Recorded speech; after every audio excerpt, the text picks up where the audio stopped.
All right. Hey, accountability buddies. This is Les, and this is Les is more healthy. And I am recording another vlog from the Willows, which you've probably grown to recognize at this point. And I realized if I park over in the front row, I'll be in the shade when it's sunny out.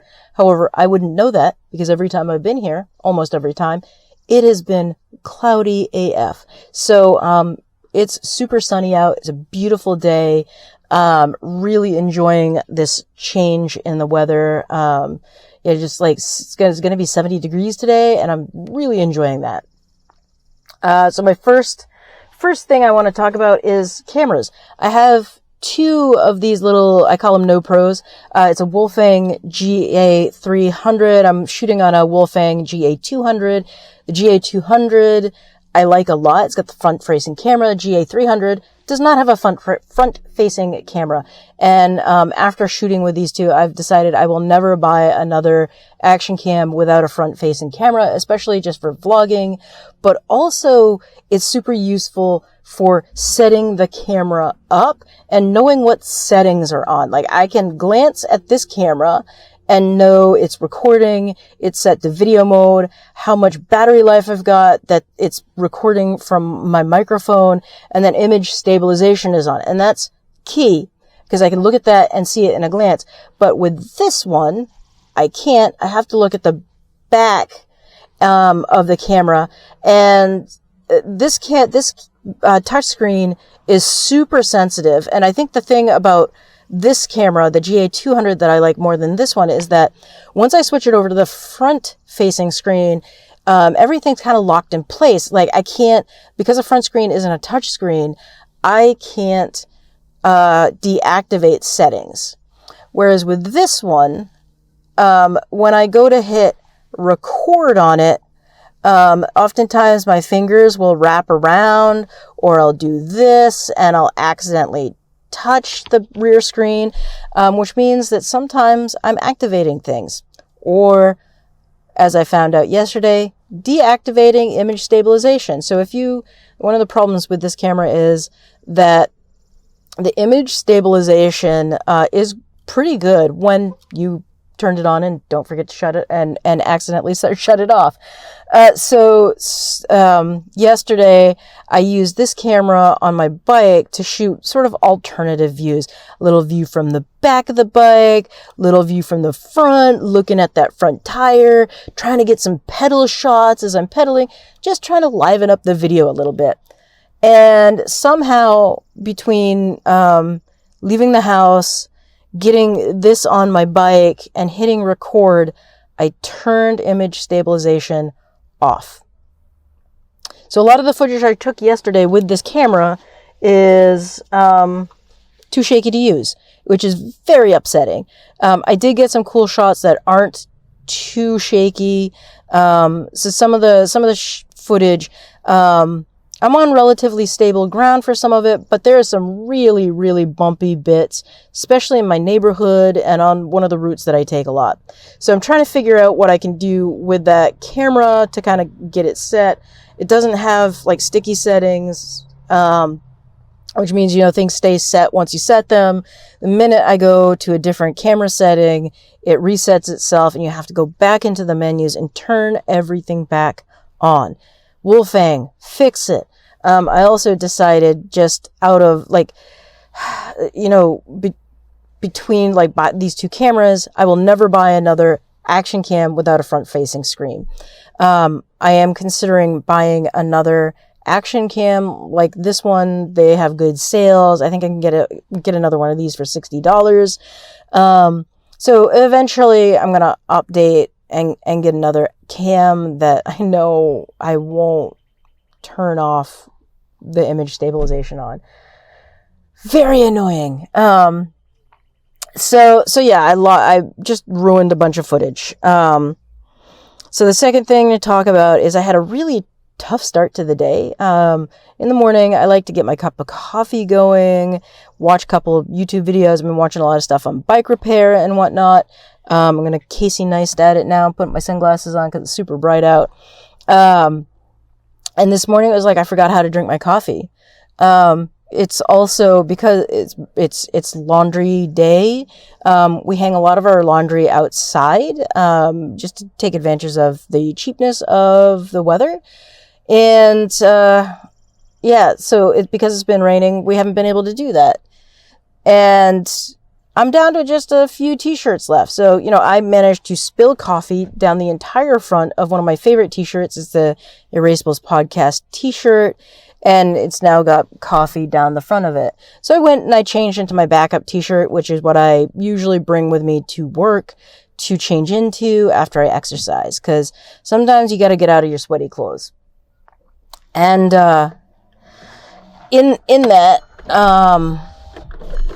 I I then made my shake, and I've been doing these orange creamsicle shakes. So you take your vanilla protein powder, you put it into the shaker, you can blend it up. But what I've been adding to it is one of those flavor pouches for orange soda, so it's orange soda flavored. So I got some orange crush packets, and I dumped one of those in. And the other thing that I've been doing is I've been trying to get myself accustomed to the texture of what these things feel like and taste like when I just shake it with ice. That way I can take these to work and have them as a backup meal. So I did that. And I have thought a couple of times when I've been doing these shakes, we have these little flip top lids, that go with them. They're not my favorite. And I usually put my thumb over the flip top to keep it closed while I'm shaking it. I didn't do that this morning, and wow, did I regret it. I managed to get orange, creamy colored schmutz all over my backup t-shirt. And then also managed to get that, all over the kitchen. Fortunately, I didn't get it on the ceiling, but it was this like wonderful arc of splatters of not quite shaken protein shake and orange crush, water flavoring all over the place. Awful. Also, was in my last t-shirt, so I had to dip into the emergency t-shirt, and I'm wearing gray instead of black, to work, and a rather deeper v-neck than I normally wear to work. Fortunately, it's with the elementary kids, and they don't care. They might comment on my tattoos, although most of them have family members who are tattooed, so they probably won't even notice. So anyway, I'm in literally my last t-shirt before we get laundry done. And, crap, I forgot to leave the bike lock for my wife. So anyway, yeah, that was the morning. So last night, after I got back from running my errands, I pulled my bike out, put it on my repair stand, and took it apart so that I could put the new derailleur and new cassette on, and I forgot to set up my camera to do so. Regretting that as well, because I ordered the wrong derailleur for my cassette size. So when you get into the big giant cassettes that have like 50 teeth, you have to buy the right size derailleur. And I had the right size derailleur picked out and saved into my AliExpress. And I thought that's what I ordered. But I think I had several tabs open at the same time, and I ended up ordering the wrong one. It only goes up to 40 teeth. So, and also now I'm outside of the return window. You can only return view. And at this point, I've also, I greased it up, and so now it's used and I can't return it. But, it's a good derailleur. So I'm keeping it. And instead of, I was thinking, I got to order another bike chain. I got to do this. I got to do that. Instead, I have ordered, a cassette that will work with it. So it's a 11 to 40 tooth cassette, which is still plenty of range for me, especially since I'm keeping the front 3 gears. And I will use the larger cassette at some point. But right now, it doesn't make sense to buy a whole new derailleur when I can use this one. And the good thing is that the 11 to 40 tooth cassette is significantly cheaper than the 11 to 50 tooth. Can't return that either because I've already installed it on the bike, and now it's also greasy, and I'm also outside of the return window. And this is part of the problem of like buying parts in small amounts, is that by the time you have all the parts you need to do your conversion or upgrade, you're outside of the return window on everything. So this is another poor tax, I think. Anyway, that's one thing. So just nothing was fitting. It was super frustrating. And also I forgot to, record everything. So yeah, all of those things are happening all at once. So I've got all the things I need on the way. They should be here by the weekend. And then on top of everything else, I've agreed to work this Saturday. I'm going to do it from 10 to, whenever. I think we'll be done by 12.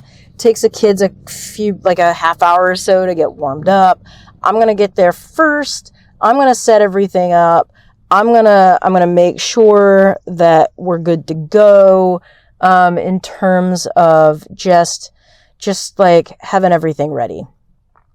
And yeah, just little minor annoyances and things, trying to like figure things out, as I go along. So I am going to go out.